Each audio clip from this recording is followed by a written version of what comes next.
যারা এখন মাজার ভাঙতেছে,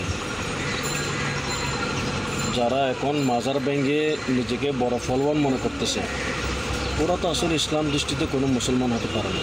এগুলো তো ইহুদি নাসরা কালচারের স্বভাব। জালেম এগুলো জুলুম করতেছে, আল্লাহর শানে বেয়াদবি করতেছে।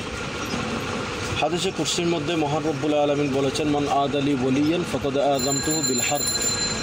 যারা আল্লাহর শানে বেয়াদবি করবে, মহান রব্বুল আলামিন তাদের সাথে যুদ্ধের চ্যালেঞ্জ ঘোষণা করেছেন। দুনিয়ার জমিনের মধ্যে যুগে যুগে কালে কালে আমরা অনেক দেখেছি, যারা আল্লাহর শানে বেয়াদবি করেছে তারা অবশ্যই এটার ফল পেয়েছেন। কিন্তু আমি বলবো, আপনারা মন্দির পাহারা দিচ্ছেন, এখানে কি সওয়াব আছে? কোনো সওয়াব নেই। তো যদি কোনো মাজারের মধ্যে, আল্লাহর ওলির মাজারের মধ্যে যদি কোনো শরীয়তের বাউন্ডারির বাইরে অপকর্ম করা হয়, তাহলে ওখানে গিয়ে আপনারা বসেন, ওইটাকে আপনারা রোধ করেন। শরীয়তের বাউন্ডারির বাইরে কোনো এখানে আলাপ আলোচনা করা যাবে না বা ওই রকম কাজ করা যাবে না, ওইটা বন্ধ করেন। ওইটা না বন্ধ করবে। একজন মুসলমানের কাজ হচ্ছে, যদি কোরআন হাদিসের বিরুদ্ধে কোনো কাজ ওখানে চলে, ওটা বন্ধ করবেন। আর মাজার শব্দের অর্থ জিয়ারতের স্থান, ওখানে তো জিয়ারত চলবে, আলোচনা চলবে, মিলাদ চলবে, কোরআনে কারিমের তেলাওয়াত চলবে, জিকির আজকার চলবে।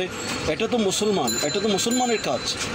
তো আপনারা যেটা করতেছেন সেটা তো মুসলমানের কাজ নয়, সেটা তো একমাত্র ইহুদি নাসারার কাজ ছাড়া আর কিছু হতে পারে না। আমি বলবো, আপনাদের খেদমতে আপনারা এগুলো না করে মুসলমানের কবর পরিধান করে ইহুদি নাসারার মতো জাহেলের মতো কাজ না করে একটা সুন্দর একটা ব্যবস্থা গ্রহণ করুন। সেটা হলো, যদি অনৈতিক কোনো কাজ কারবার মাজারের মধ্যে যে চলে থাকে, ওইটা বন্ধ করুন।